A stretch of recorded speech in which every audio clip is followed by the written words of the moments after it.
आपने सदी के महानायक से मुलाकात किया, उनके कार्यक्रम में हॉट सीट पर बैठ करके उनके सवालों का आपने जवाब दिया। तो अमिताभ बच्चन, जिनको फिल्मी दुनिया का सदी का महानायक कहा जाता है, तो उनसे मिलकर के आपको कैसा लगा? नहीं, बहुत अच्छा लगा। और हम लोग जब अमिताभ बच्चन को देखना ही बड़ी बात है किसी आम आदमी के लिए, जी जी। और साथ बैठ गए, ये तो बहुत बड़ी बात हो गई। तो हमारे लिए तो बहुत बड़ी बात थी, सौभाग्य की बात थी, और आज भी है कि अमिताभ बच्चन के साथ इतना समय बिताने का मौका मिला। कैसा व्यक्तित्व था उनका? अच्छा, प्रोफेशनली बहुत अच्छे व्यक्ति हैं। मिलनसार किस्म के थे? हाँ, स्टेज पे बहुत अच्छे मिलनसार व्यक्ति हैं। तो कैसा लगा कि एक तो जिस व्यक्ति को कोई जानता पहचानता नहीं था, और वह व्यक्ति मनरेगा डिपार्ट में ही जॉब करता था 5-6 हज़ार के सैलरी पर, और उसी डिपार्ट का ब्रांड एम्बेसडर बना देना, ये कैसा रहा आपके लाइफ में? नहीं, ये बिल्कुल, ये बहुत यादगार रहा, बहुत यादगार रहा। हाँ, बिल्कुल। कहते हैं मित्रों की सफलता किसी परिचय का मोहताज नहीं होती। हमारे साथ जो शख्स आप लोगों को दिखाई दे रहे हैं, ये भी किसी परिचय के मोहताज नहीं है। बखूबी इस चेहरा को आप लोग आज से नहीं, विगत कई वर्षों से आप लोग पहचानते होंगे, क्योंकि ये वही शख्स है जिन्होंने केबीसी कौन बनेगा करोड़पति के हॉट सीट पर बैठ करके पहली दफ़ा भारत के ये पहले ऐसे व्यक्ति बने जिन्होंने अमिताभ बच्चन के कार्यक्रम में कौन बनेगा करोड़पति में 5 करोड़ रुपया जीतने का काम किया था, और इन्होंने चंपारण का परचम फिर से लहराने का काम किया था। चंपारण के धूसर मिट्टी से बिलोंग करते हैं, नाम सुशील कुमार है।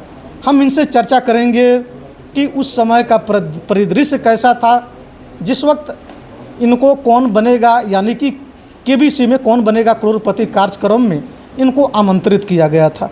सबसे पहले सुशील जी, स्वागत है आपका हमारे चैनल में। बहुत बहुत धन्यवाद, बहुत बहुत धन्यवाद। चलिए सुशील जी, चंपारण को बापू की कर्मभूमि कही जाती है, और महर्षि वाल्मीकि की तपोभूमि भी कही जाती है। इस धूसर मिट्टी से निकल करके आपने केबीसी कार्यक्रम में, जो कि अमिताभ बच्चन का मशहूर कार्यक्रम है कौन बनेगा करोड़पति, उसमें जा कर के आपने फिर से चंपारण का परचम लहराने का काम किया, और ऐतिहासिक पटल पर आपने फिर से चंपारण का नाम सुनहरे अक्षरों में आपने दर्ज करने का काम किया। उस वक्त कैसा परिदृश्य था जिस वक्त आप हॉट सीट पर बैठे हुए थे?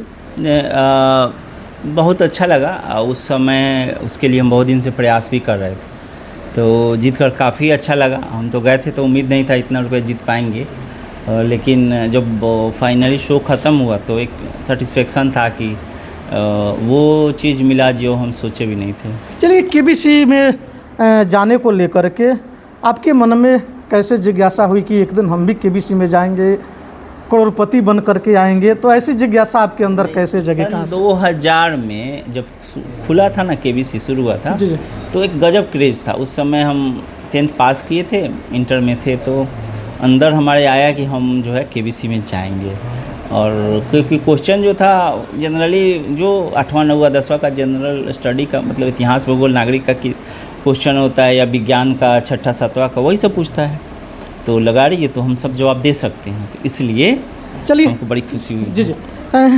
सुशील जी, लोग कहते हैं कि जो भी स्टार हैं, बड़े बड़े स्टार हैं, वो थोड़ा अलग ही किस्म के लोग होते हैं। हर किसी से मिलना नहीं चाहते हैं, हर किसी से बात नहीं करना चाहते हैं। आपने सदी के महानायक से मुलाकात किया, उनके कार्यक्रम में हॉट सीट पर बैठ करके उनके सवालों का आपने जवाब दिया। तो अमिताभ बच्चन, जिनको फिल्मी दुनिया का सदी का महानायक कहा जाता है, तो उनसे मिलकर के आपको कैसा लगा? नहीं, बहुत अच्छा लगा। और हम लोग जब अमिताभ बच्चन को देखना ही बड़ी बात है किसी आम आदमी के लिए, जी जी, और साथ बैठ गए, ये तो बहुत बड़ी बात हो गई। तो हमारे लिए तो बहुत बड़ी बात थी, सौभाग्य की बात थी, और आज भी है कि अमिताभ बच्चन के साथ इतना समय बिताने का मौका मिला। कैसा व्यक्तित्व था उनका? अच्छा, प्रोफेशनली बहुत अच्छे व्यक्ति हैं। मिलनसार किस्म के थे? हाँ, स्टेज पे बहुत अच्छे मिलनसार व्यक्ति हैं। चलिए, वो कौन सा क्वेश्चन था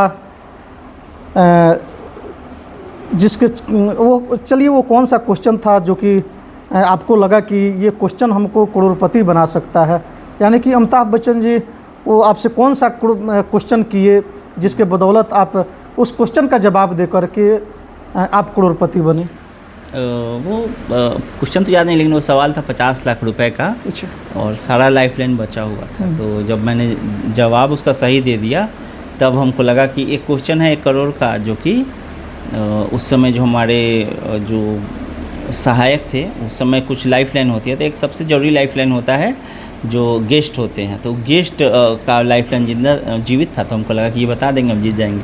इसलिए लाइफ लाइन हाँ। की आवश्यकता थी आपको, आप लाइफ लाइन लेना चाहते थे? नहीं, 50 लाख जीत गए और सारी लाइफलाइन बची थी, तो हमको लगा कि एक ख़त्म हुई थी, बाकी बची थी, तो हमको लगा कि ये तो हो जाएगा। अच्छा, लाइफ लाइन का भी प्रयोग किए थे? हाँ किए थे ना, सभी लाइफलाइन का प्रयोग किए थे लगभग।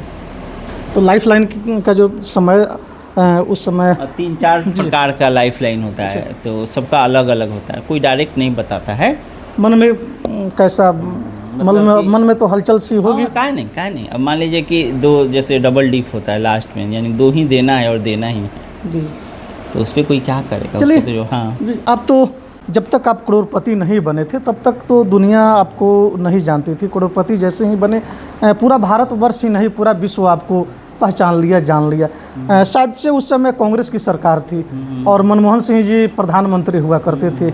हम लोगों ने खबर पढ़ा कि सुशील कुमार जी को ब्रांड एम्बेसडर बनाया गया है मनरेगा का, तो वाकई में आपको ब्रांड एम्बेसडर बनाया गया था? जी, ब्रांड एम्बेसडर को बनाया गया था, दिल्ली के विज्ञान भवन में कार्यक्रम भी हुआ था।